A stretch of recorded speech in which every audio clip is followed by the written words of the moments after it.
Hi, I'm Kendra. I'm Olivia. And Josh. And this is our Music Oddcast. And today we are going to be talking about music and Pete and Pete's. Yay! Meow. It's like mini M&Ms. There's something very satisfying about eating those. They're too small. I like But then you can just like shove a shitload of I know, them you around can, like like, That's true. You could take like a drink handful and just kind of dump it in your mouth. they're so cute though. I like little mini things. Yeah, it's got a different texture. One time I ate like one of those Easter bunnies and it was made out of like M&Ms and that chocolate and I just fucking ate that The thing. inside was filled And with then I M&Ms. went out and everybody thought I was like just like messed up on something and I was just super hyper. Oh. I was like, I had like Too half of a cocktail, much half chocolate. of a cocktail and just an Easter bunny. And yeah, I was hype AF. It was awesome. That'll do it. I used to drink like way too much Red Bull and would like have like, you know, a rapidly Yeah, there's beating nothing heart by the end of the night. when you're at the bar and Morning. it's about 11 p.m. and your heart's just like, Yeah. something's wrong. You're sweating. And like normally you'd be like, is that person on cocaine? And they're like, no. No, just a lot of Red It's a Bull. peanut. It's like Worse. not a peanut. It's a. It's worse than that. It's an Easter bunny full of M&Ms. Like, that shit's lit. Okay, sorry. Onward. Yeah. What are we talking about? The kids show The Adventures of Pete and Pete back Yes. in the 90s. They had, you know, several musician or band cameos throughout the series, and I thought it was really interesting. So I thought that we could talk about it. It's also one of my all-time favorite shows. I'm like kind of weird about it. It was a solid watch. I know. I was a big fan when I was I a did kid. watch it back in the day. It was for so sure. weird and just good. I don't And know. they have a podcast. They do. I've talked about. Remind it me before. I what the love name it. is. The Adventures of Danny and Mike. Yes. I went to a live recording, or like I went, they came through Fort Wayne, and so I went and saw that, and it was very funny. I They're was gonna dissecting go. certain episodes, and it was It was like the nostalgia personified. to hysterical. everything. Yeah, I laughed really hard. We did go to the MST3K That was live cool. thing, which is around the same era. Or Yeah. I wouldn't call it the same genre, but No. Right. No, but that was cool too. I heard that was fun. Yeah, it really was. It was way better than I thought it was going to be because you're like, you never Yeah. know how that stuff's going to go live. I was laughing way too hard. Oh my gosh, yeah. I look over and it was all silent. He wasn't making a noise, but he was like shaking so hard because he What? was laughing. I love that. It's funny. And if you know Josh, he's kind of a quiet guy and doesn't react a lot. So seeing him like shaking while laughing hysterically is really I must have had funny. too many Stoic. M&Ms before. Are you stoic, Josh? Maybe. Yeah. He is, and then like he'll say something really funny out of nowhere. Maybe that's the persona you have, like where people like that don't really know you, they're like, oh, that guy's so stoic. And they'll Yeah, talk or to they you, just and think you'll he's be a like dick. laughing your asses off. Yeah. Outwardly, I think I'm pretty stoic, but inside, I don't know. Not I thought that you way. were a huge dick the first time I met you. Oh, awesome. Yeah, I know. I've told you that story before. Yeah. Well, I went up to him and said something really stupid because he had, because you know he always had like the long hair, and then he cut his hair pretty short, and you had a friend with you that also had his hair cut like the exact same way, and I walked up and said something idiotic like, "Oh, you guys look like the Gallagher brothers" or something, and then he just kind of stared at me like I was an idiot because it was an idiotic thing to say. Smooth. Yeah, totally smooth. Wait, and out of that, you got that I was the dick? After that story? Did anyone else not get that? Well, I thought that maybe you could just like politely laugh or say something back. But I think you guys had just He's gotten too back real from, for that shit, Olivia. I know, right? You guys had don't- just gotten yeah. back from South by Southwest at that point, I think, right? Like you and Jay did? We were either getting back or leaving, Yeah. and we'd probably played maybe a couple shows in a row, like 3 days in a row, in different. Might have been Indy, then somewhere else, then up to Fort Wayne. I want to see the matching haircuts. Yeah. You must find a picture. I'm curious. I know, you probably have one. I think that show is on, that show's on YouTube. Probably. Or part of it. Yeah. Because I saw myself in the video. I was like, oh, that's weird. Do you ever do that? You watch somebody else's band, like you watch a video of them, and then you see yourself in the audience, and you're like, oh, weird. I don't like that. Pete Yeah. and repeat walk into a bar. With the same Pete fucking goes to the bathroom. Who's left? repeat. Pete and repeat. There's some joke that's something I was just like that, right? Yeah. My dad Okay. used to tell a joke like that. I don't know if the younger listeners would even have heard of that, maybe. Are you young though? Are our I know. listeners young? Let us know. I don't know. You never know. That shit gets recycled. Yeah.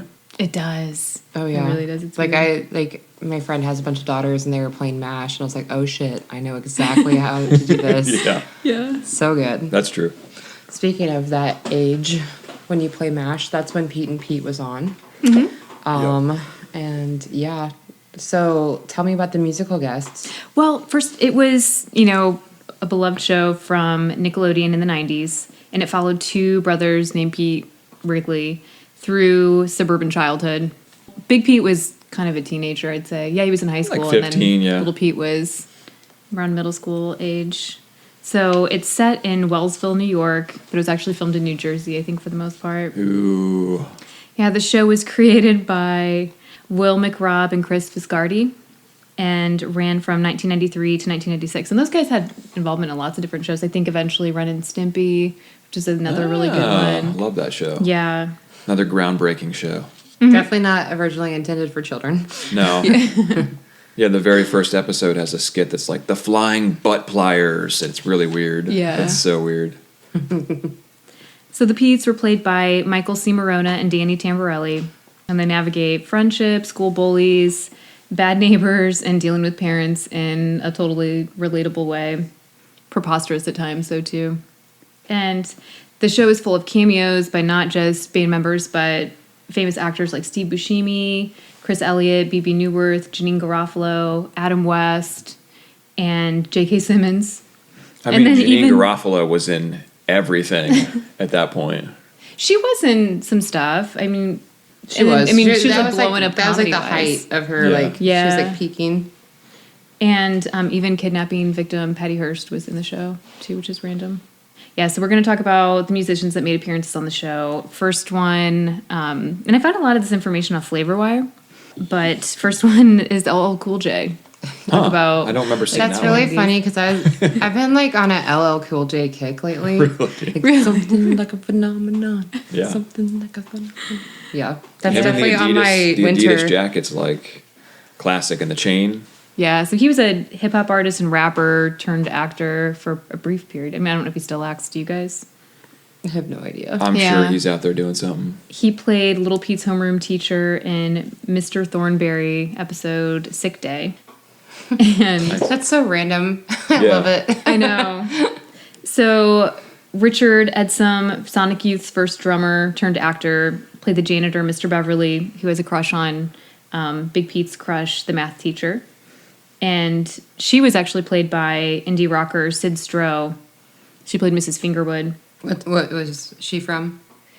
She played the math teacher, but No, she no, was also but- an indie rocker. Like, was she in a band or? I think it's just a solo artist. Type. Yeah, Huh. Sid Never heard of Stroh. her, I but couldn't yeah, find. that's cool. I couldn't find much about her online other than that. And the Richard Edsum was also in that famous Ferris Bueller's Day Off scene where they steal the car and they're driving. Oh, Mm-hmm. he's the guy that steals it. Yeah. The valet Yeah, he's guy. one of the yeah. guys. That's such a great scene. It really Yeah, is. they're like, They're airborne. Fuck yeah, we'll totally take this car. Gordon Gano from Violent Femmes. Violent Femmes. Yeah, he plays Ellen and Big Pete's substitute math teacher, Mr. Zank, in the episode X equals Y. So it's funny about the Violent Femmes because it took me until I was like in my late 20s to realize that they're probably like one of my top 5 favorite bands. Oh. But I've always listened to them and I Yeah. love them. And Their they've been around first since album before I was was born, so- you know? They played it's so here. good. I think when I was in middle school. I wasn't 21 yet. Well, I wasn't either.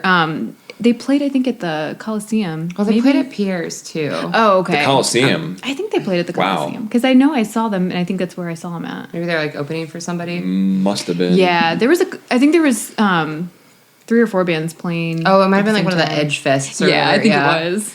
But yeah, The first no. real show I ever went to was the Violent Femmes. Oh, that's My cool. sister took me. That's awesome. I think I was like 12 or 13. It dragged me to this Violent Femme show. It was pretty cool. Yeah. Hell I always yeah. went to concerts with my sister too. My sister Sarah. She was nice enough to let me go with her and her friends sometimes, but then occasionally they would just leave me in there. Like it was kind of like, okay, we got you here, but like you're off on your own. But I don't know. It's kind of good. Do you agree when you kind of learn to like hold your own at shows when you're young? Because then it's not as shocking Well, when. what do you mean by young?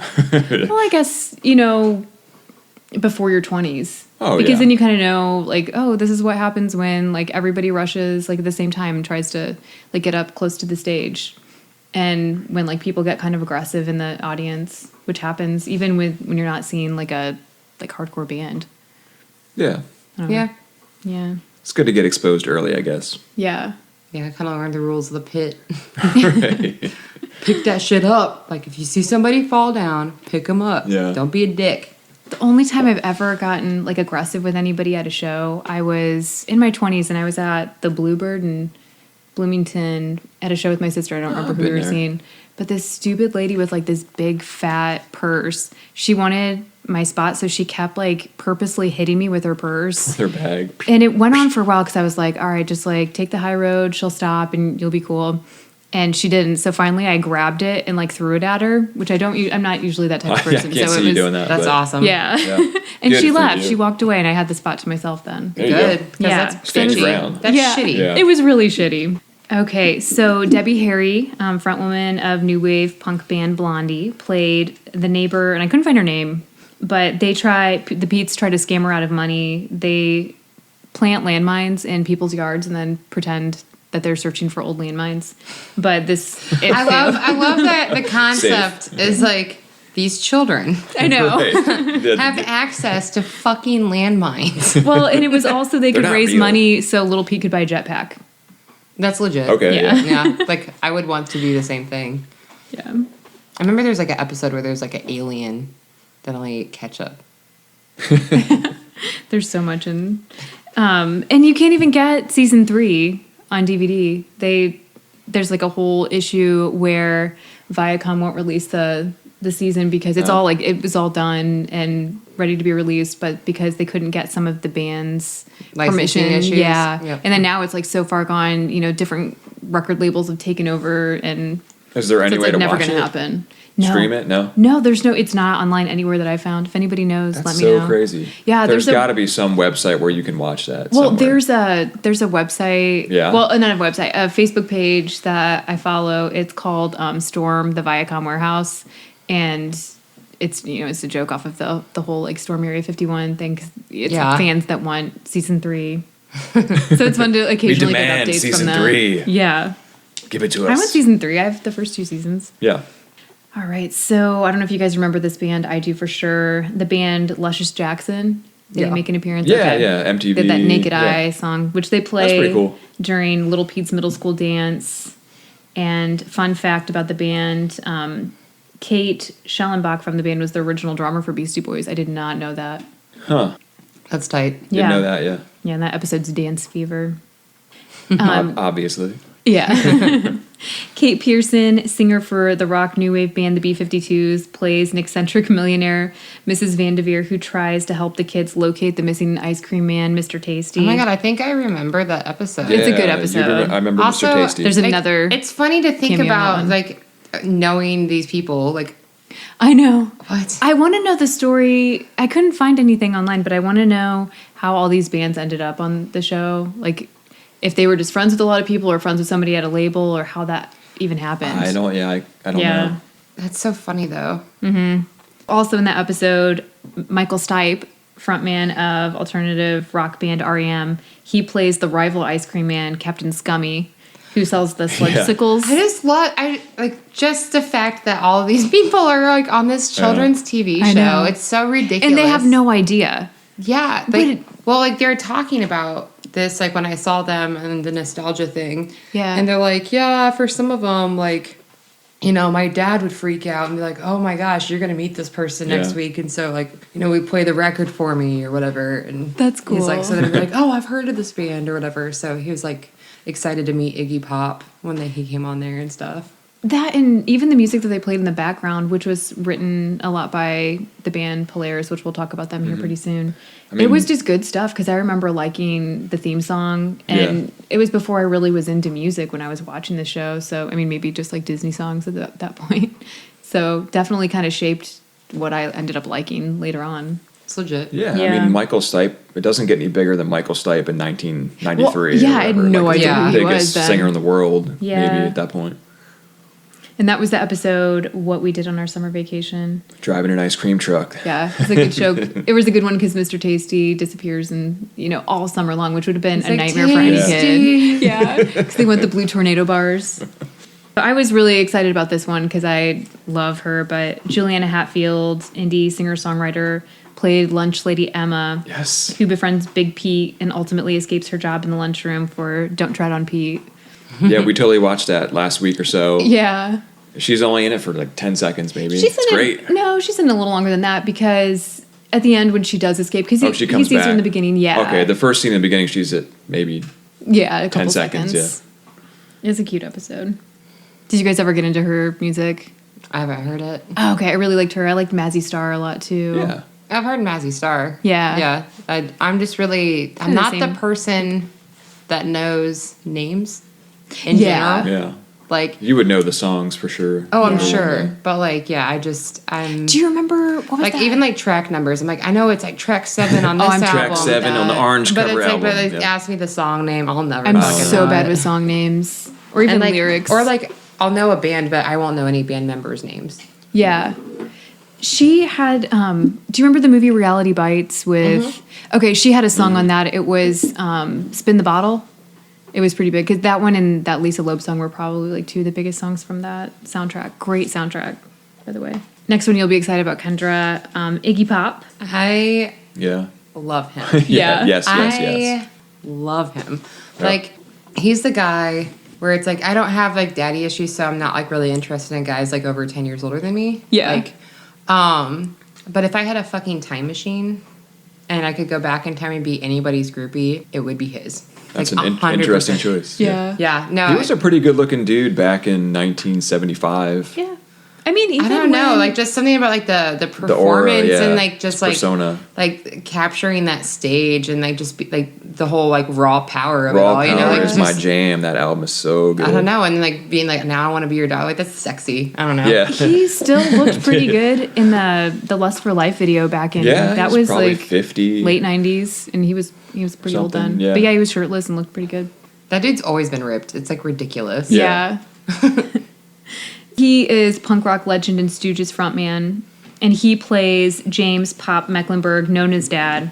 And Nona is played by actress Michelle Trachtenberg, who Yeah, I just love that. Like, it's like, oh, like his like little friend. It's like Iggy Pop is her Yeah. dad. Right. Like, and I knew that even back then. I'm like, somebody told me like, you realize that's a famous rock musician is her dad.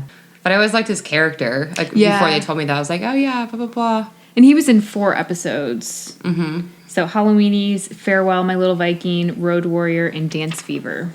Apples in Stereo. I think this might have been I season love that 3. band. Yeah, me too. I got my nephew one of their records. Okay, so I'm like that weird aunt where like That's he not was weird, that's 5. cool. He was fucking 5 years old, and I bought him a record player because that's Yeah. not That's not super excessive. I had one of those Fisher Price Me too. record players, like a real record player. No, I got him like a But- nice like $75 like third man record. Oh, It's okay, like well, that's combo. different. Like it was like, Nice. but I was like, well, I mean, like he's a really You keep it. meticulous kid. So I mean, he's like 10 now, Yeah. but it's still in good condition, and his records are mint. So I bought him. But the first record I ever bought was the Apples in Stereo album. Cool.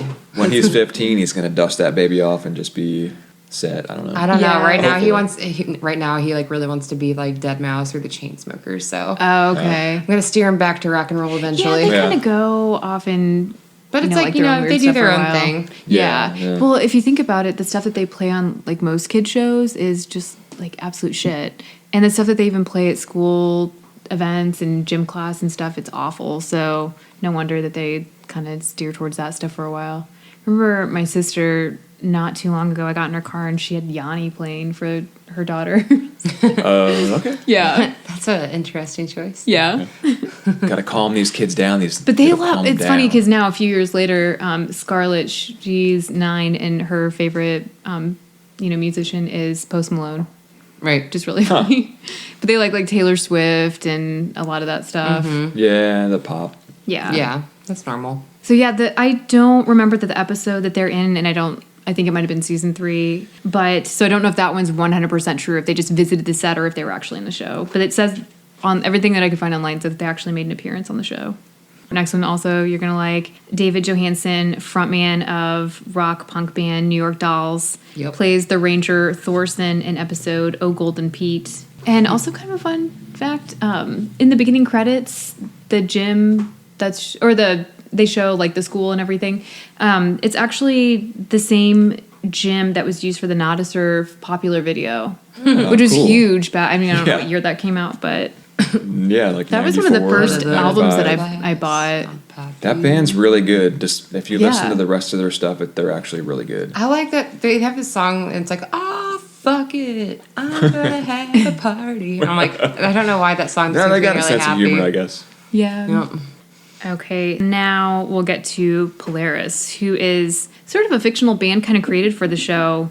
They used members of indie rockers, Miracle Legion, but they lost one of the band members in the process, Ray Neal. He dropped out of the project pretty early on. But fronted by Mark Malachy, included guitarist Ray Neal, Dave McCaffrey on bass, and Scott Boutier on drums. They wrote 12 songs for the show, and then their song Hey Sandy plays in the opening credits of all the episodes, which is pretty cool. Yeah, Is the that like opening song's good. Is that like the episode? Like, there's an episode where Pete finds this Hard one Day's song, Pete. Yeah. and he's Hard like, Day's Pete. and he's like obsessing over it, and he's like trying to figure out who plays the song, and he starts up his own pirate radio station and just plays it over and over and over again until somebody tells him who it is. What was that band? That's them. That's okay. That's what I thought. Yeah. Yeah. He was like obsessed, and he's like, I need to know. They eventually released an album with all the songs from Recently. the show. Well, they they repressed it on vinyl for Record Store Day a couple years ago. They did, because I think originally it was released in '99, but then re-released, and they went on a tour. Let's see, I think I have the dates. Yeah, they toured in 2014, 2015, and re-released the album and some new material.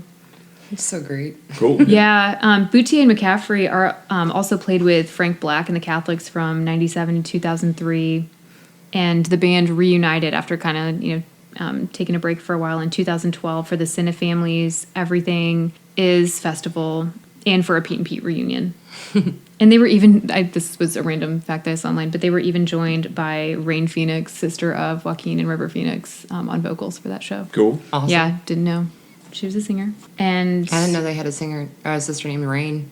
yeah, they have Summer and Rain, and I think that might be it, but I'm not positive. It's a fascinating names. And then, so it's like Summer, Rain, River, Joaquin. and then Joaquin. Well, that's like the odd one out for Yeah, sure. that doesn't fit. I know for a while, I don't know, and this is weird because I actually have a tree named Leaf Phoenix. This is weird. But, after him, but I his like name, that. but That's so cute. Yeah. it's my favorite tree. It's a good looking tree. It is. It's really beautiful. That's so adorable. That makes me happy. But yeah, that was his name for a while. I don't know if that was when he was born or if it was Joaquin and then he changed it to Leaf, and then changed it back. I'm not really sure, but Interesting. yeah. But my tree is named after him. And Josh, you were in kind of a fake band for a while, the kids band, the Final Horizon. I know we talked about it the other episode, but just thought you might have something to offer from the experience. What's it like playing, in a complete different setting where you would go from like playing bars with drunk people to playing like shows with tons of little kids? Oh yeah, it was so weird playing in front of kids. You can't say anything I bad. think we drank before the show too. We played a show at that Matilda Jane clothing thing, and it was like free beer for us for sure. And typical, we're basically Thunderhawk, and we're Tom McSod, and we're like pounding beers behind this dumpster. And then there's like Tom's chain smoking like And then pack of cigarettes. all these like adorable little kids are asking like Tom and you guys for autographs afterwards. It was really Did you cute guys and like funny. take pictures behind the cutouts of like the characters that were drawn Yes, for you? They yes. did. That's fun. Yeah, that was a really cool show too. They went all out. There was all kinds of like little themed tables set up and all kinds of Yeah. fun stuff for the kids to do. And they actually The pay decent stage. money for stuff like that too. Yeah. Like way better than you would get at our dive bar. I wonder if you can shows. still get that album. It's called Numero One, right? Yeah, they took It's it. a really good album. It got taken down off of Spotify. I know, which is really Well, I really mean, they sad. can't. The It was clothing on- line's done, so they. Yeah, but I mean, keep the songs up there. They're still good to listen to. You could get the album for a while online. I think I even saw it on eBay recently, but That's about it, I think. Yeah, I don't know where to get it. I But mean, I yeah, have it's some kid copies. safe Thunderhawk songs. Yeah. Yeah. So yeah, that's it. I mean, it's a pretty big list of people that were on the show, but That's pretty all I legit. had. Yeah, that's Yeah. awesome. That's, yeah, like thinking about that and like always kind of liking like alternative music and stuff like that as like Yeah. a small kid. Like that probably had a decent influence on it. Because I remember like when you kept on playing that Polaris song over and over again. Like I remember that episode because I was like, that song is fucking good. It was. It's good. Like yeah. it's a good song. I get it, dude. I get it. That, and I totally remember being in that position where, because you know, back when we were younger, you'd hear a song on the radio and you wouldn't necessarily know who it was. So you'd have to it's not like today where you'd you have to just somehow ask what find it it by is. listening for hours, which I did lots of times. Or Or you go down to the record store and ask the guy. you could randomly, Wood Nickel was pretty I good got a about song that. that goes like this, and they might know it. Yeah, you'd have to remember something. Or I remember Yeah. even once like humming a song, and they actually figured it out. See, I remember take that, internet. I know, right? I was like obsessed with like, yeah, when you're a kid, you like random shit. Like I remember being yeah. obsessed with like Belle Biv DeVoe, like that song Yeah. Poison. Like I fucking loved that song. And There's then some well-crafted songs back then. Like, I know, and I remember my first favorite song that I can remember like being obsessed with was "Susudio" by Phil Collins. Oh, good, I love another Phil good one. Collins. Yeah. It's Not a funny. bad one. I'm trying to remember some of the stuff that I really liked when I was younger. I remember it wasn't like an important band for me, but the first time my sister and I actually kind of became friends over music, like bonding over music, was over the Green Day Dookie album. Good. 'Cause Album, she would like murder songs. She would play them over and over and over in her bedroom at night. And I couldn't hear the song Angel by Jimi Hendrix. Like I still can't probably listen to it to this day because she would listen to it so often, and some Pearl Jam, and 'cause she loved the Vitology album. Good. But yeah, that was something that she played, and I was like, I kind of like this. I mean, I liked some of the other stuff too, but before she killed it. I would Remember- hope you would like Jimi Hendrix. Yeah. It's just Well, then like other songs are fine. Just that Yeah. one. I had a crush on Too a much. boy in like 4th grade, and he's like, "I bet you don't even listen to this stuff." And so Vanilla Ice. So like for my birthday, all I wanted was like a Green Day CD, but it was right when Yeah. Insomniac came out, so it was a little bit harder than Dookie. Yeah. and especially for a 4th grader that never really actually Yeah. listened to much alternative music. Yeah. But I remember my sister and I like being like obsessed with the song that's like, "Mom and Dad don't look so hot these days." Yeah. Like so, my band did that for. There's this thing here called Down the Line where it's like locals covering legends and blah blah Super blah. cool. Yeah. So we did a Green Day set, and that was Brat was the name of the song. I was like, that's the one we have to do, like 100%. Like Kerplunk. Yeah. I like that album too. That's Yeah. their first album, I think. it's good times. Yeah, Josh, did you have any songs when you were younger that kind of stood out? Or were like one of those songs that you felt like you had to find? Tomorrow by Silverchair was definitely one of those that I like had to find the singer of, and then I was like weirdly obsessed with them for a long time. I love the Dead Milkmen because they were local. Oh my god, Yeah. I love that band To so where much. I lived, and that song was on MTV, Punk Rock Girl, and I just was like, this is it. Like I'm gonna play music, and that's what I want to do. I remember like when I first got into punk rock, hearing Dead Milkmen and that song "Bitch and Camaro." Yeah, that too. And I thought that was like the funniest fucking song. That's awesome. So you probably saw them a lot, huh? Yeah, That's lucky. the I singer know. for that band was friends with my friend, and he would give him rides places. So I would see him like, that's Joe Gennaro or whatever his name was. That's awesome. Yeah. Yeah.